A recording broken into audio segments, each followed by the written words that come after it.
Okay, we'll start with this. Well, Jaime Munguia to return January 11th in San Antonio. The article reads, Jaime Munguia has every intention of maintaining his status as a junior middleweight titleist by the time he enters the ring.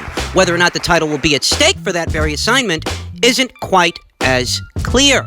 The unbeaten 23-year-old is preparing for his next fight, which BoxingScene.com has confirmed with team members will take place January 11th in San Antonio, Texas. As first reported by ESPN Deportes' Salvador Chava Rodriguez, an opponent has yet to be named for the assignment. Nor has it been decided if he will attempt the sixth defense of his 154-pound title or if the date will be used to test the middleweight waters. Tijuana, Mexico's Munguia has toyed with the idea of abandoning his 154-pound title reign in line with increasing concerns that he's bound to outgrow the division. For now, the Tijuana, Mexico native plans to hold on to the title, a decision which impacts the status of a November 30th bout between Carlos Adames and Patrick Teixeira, with their bout serving as a final eliminator to determine his mandatory challenger. A decision to relinquish his strap was rumored to be the case earlier this summer prior to his most recent bout, would upgrade that very matchup to a vacant title fight. Not only did he opt to hold on to the title, but also put it on the line in spite of previous rumors that he was going to fight at a catchweight. So what's the prognosis? What's really going on here? What's with all the indecisiveness as to whether or not Jaime Munguia is or isn't going to be defending that 154-pound title? I'll tell you what's going on. It's not a secret that Jaime Munguia is a very big kid for the junior middleweight division, and it's not a secret that he actually struggles to make that weight from how big he is, that he may in fact have already outgrown that division, and it might be time for him to go upstairs. But that's just it. At 154 pounds, Jaime Munguia is more capable of getting away with being a flawed fighter. That he's got some things he needs to work on, but he can still get away with it. He can get away with these sins in the junior middleweight division. Whereas if he goes upstairs, it's going to be a little bit harder to do. This whole situation reminds me of another situation involving Jaime Munguia a couple of months ago. Jesse Vargas, who had every intention of challenging Jaime Munguia for the WBO title, he alleged that Jaime's people tried to catchweight him. They tried to tell him that, it's 156 or no fight, which was a non-starter for Jesse because Jesse wants to challenge him for the belt. But if you fight at 156, it won't be for the belt because it's 2 pounds above the limit. Thus, the fight never happened. This is what Jesse Vargas said. And this kind of careful matchmaking, this kind of careful navigation is what I believe we're seeing here. That Jaime's people are going to try to make that weight one more time. They're being a bit indecisive about it. They're not being straightforward, but they're going to try to do it one more time. Before they move up. See if he can stick around for just one more fight. One more. But as far as him facing the winner of Adames versus Teixeira, I don't think that's going to happen. I'm not holding my breath for that fight. I've said this before, I'll say it again. Carlos Adames is a formidable fighter and a credible threat to Jaime Munguia's reign as WBO champion. He is. And how vulnerable Jaime Munguia looked at the hands of Dennis Hogan. He didn't look good in that fight. A lot of people think he lost that fight. If you look vulnerable with Hogan, you might be worse for wear with Adames. So even if Jaime Munguia so decides to have that fight in January at 154 pounds, I still don't think he's going to stick around long enough to defend that title against the winner of Adames versus Teixeira. I think that by the time that deadline rolls around, once the winner's already been determined and the WBO finally decides to order it, I think that Jaime will have vacated the title or will so decide to vacate the title at that point. I think, in all honesty, what Jaime's people are trying to do is buy him time. Buy him time to become a more finished product, a more complete fighter, as it were. I will say that Jaime looked a lot better with Alati than he did with Dennis Hogan. Patrick Alati, who Jaime was last in action against. Jaime went back to being that big, strong pressure fighter that knows how to pour it on thick.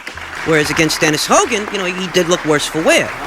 I think that Jaime's people, they want to build on that success that he had with Patrick Alati because he looked more formidable in that fight, and it's for this reason that they're entertaining the idea of staying at junior middleweight for one more fight. Do it one more time before they decide to take the plunge into the middleweight division. And I'm not trying to tell you it's right. Not trying to tell you it's wrong. I'm just telling you that's what I think is going on. I think they are guiding him very carefully to buy him time to develop more as a fighter. Because Jaime Munguia, he's a young guy. He's got a lot of upside. And I think what they see in him is the potential to become the next face of Mexican boxing. That's what I think. That's why I think they're doing this. They think that they can turn this guy into a big marquee attraction with both the Mexican fans and the Mexican-American fans. That's what they want. Though I'll say that this guy's got 5 title defenses already. Whatever he does in January, if it's for the title, that would be the 6th. And in that way, his reign as a champion and where he is now is more semblant of what we saw from Zurdo Ramirez as opposed to anything you could liken to a Canelo Alvarez. It's more semblant to what we saw from Zurdo because Zurdo was the longest reigning champion in the super middleweight division at one point. This guy defended his title a couple of times and he's got a lot of fights. But you'd never know it because there's no buzz around this guy. You understand? He's not involved in those big situations that really grab people's attention. So Jaime, that's what he appears more like to me. He's more like a Zurdo and less like a Canelo. I think they're protecting him. That's what I think it is. I think they're protecting him because they believe that they can turn him into a big Mexican superstar, but they've got to be very careful with him if that's what they're going to turn him into. You put him in there with an Adames might derail him. He might. Dennis Hogan, he came very close. Some people think he did. He was robbed. You put him in there with Adames, it's a whole different kettle of fish, okay? And no, I'm not telling you that Adames is the best guy in the junior middleweight division. I'm not telling you that he's a pound-for-pound fighter. I'm telling you that he's a solid, formidable fighter, and Jaime Munguia is fundamentally flawed. Thus, Adames is a threat to his reign. I don't see Munguia fighting the winner of Adames versus Teixeira, regardless of who it is. I don't see it happening. So you know what? Maybe they do decide to stay there for one more fight in January. Or maybe they just say, fuck it, let's just go to middleweight. Why struggle to make 154? Let's just conjure up some guy and fight that guy as our middleweight debut. Let's do it that way. Regardless of what happens, I don't see Munguia fighting the winner of Adames versus Teixeira. And I honestly think that it might be a long while before we see Jaime fighting anyone of note. Anyone who's halfway formidable. In all honesty, I think he's on a protection plan. In other news, WBA regular 130-pound champion Andrew Cancio is not pleased with Leo Santa Cruz fighting for the super title. He was quoted as saying, "I think it's a bunch of bullshit. I got the short end of the stick once again. I'm not a big name to a lot of people like Leo Santa Cruz is. I feel that's why they did it. Machado, his belt got taken away because he was super champion and they gave it to Gervonta Davis. So if I come out victorious on November 23rd, and if Leo comes out victorious on November 23rd, that's a fight I definitely want to make. I feel like I'm bigger, stronger, 130-pound guy. I feel like his style and my style will clash for a good fight. But I think he's going to realize the difference at 130 pounds. It's criminal what these sanctioning bodies do to these fighters, man. These alphabet organizations, and they do this stuff with impunity.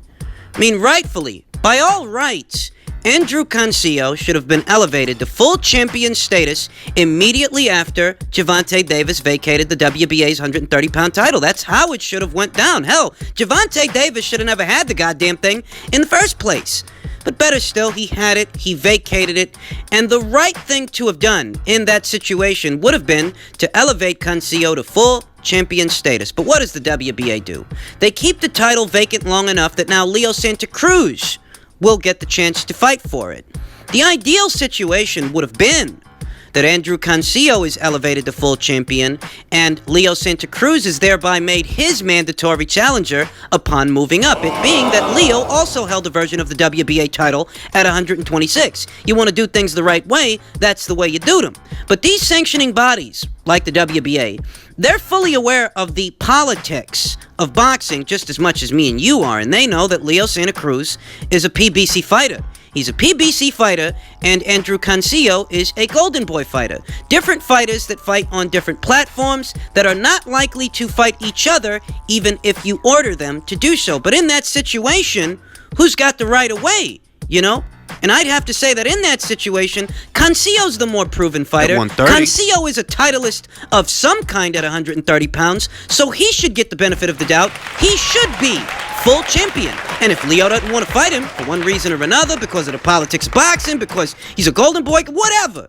If he didn't want to fight him, okay, well then you don't get a belt. WBA belt. You better knock on somebody else's door. That would have been the ideal way of doing things. But we all know that things are very seldom ideal when it comes to these sanctioning bodies, these alphabet organizations. Thus, Cancio is very much getting the short end of the stick. I don't expect Leo Santa Cruz to be any more ambitious with a full version of a WBA title at 130 pounds than he was with a full version of a WBA title at 126 pounds. I think he's going to hold that 130-pound title hostage the same way he did at 126. I don't expect Leo to fight the Tevin Farmers, the Miguel Burchelts, the Andrew Cancios, or the Jamel Herrings of the 130-pound division. I'm not holding my breath. I think the only silver lining that I can derive from Leo Santa Cruz potentially, becoming a champion at 130 pounds is, in some ways, that brings him closer to a Gervonta Davis fight, right? Gervonta Davis was at 135 now, or at least that's where he's going to be. And, there are reports circulating that those two guys are on a collision course, that they are going to fight in the future. And it just so happens that Leo Santa Cruz is ranked on the Ring IQ pound-for-pound list. A lot of people arch their eyebrows when they see that guy there, but Leo, he is a 3-division champion, and he has unseated 2 active reigning world champions. This will be the 4th weight class he holds a title in if he is successful later on this month. So the argument is there. We got to follow the rules. We don't always like the way the cookie crumbles, but we've got to follow the rules so the list can maintain its integrity.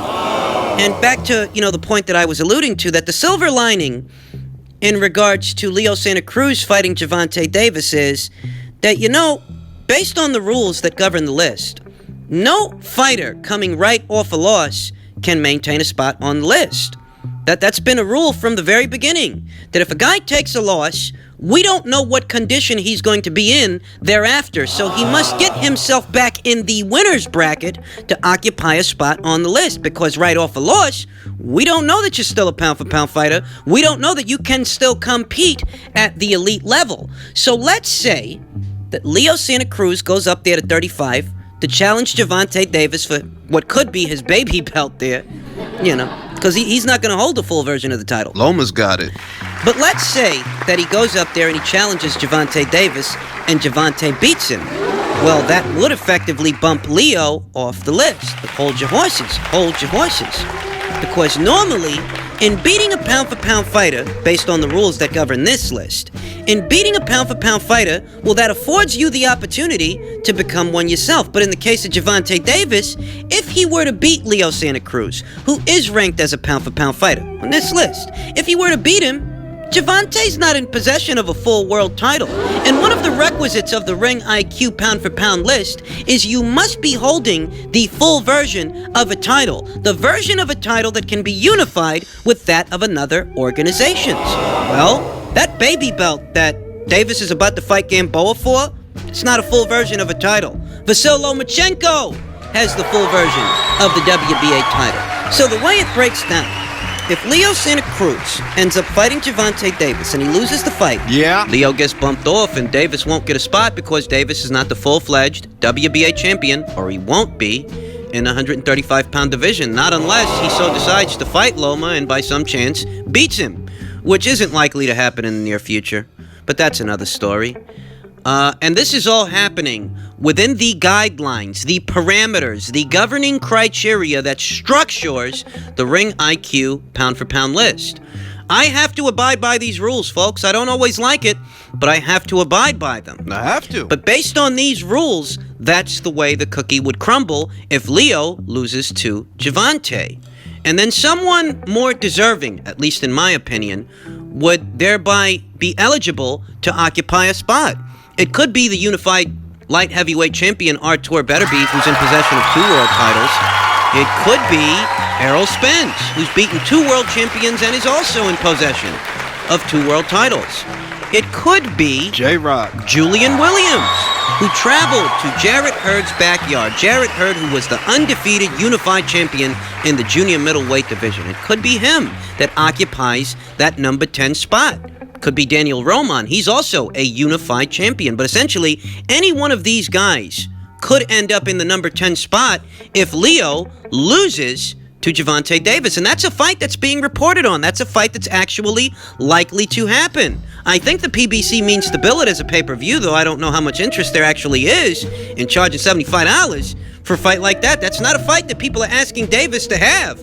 But that seems to be what they mean to do. That's what the reports are saying. Well, if the fight goes down, Leo loses that fight. Leo's out. And Davis won't get a spot. But somebody's got to fill that vacancy, and whoever it is, it could be Artur, it could be Errol, it could be Daniel, it could be Julian. Could be any one of those 4 guys. All of those 4 guys are unified champions. And who knows what accolades, what accomplishments they may have racked up by the time this all goes down.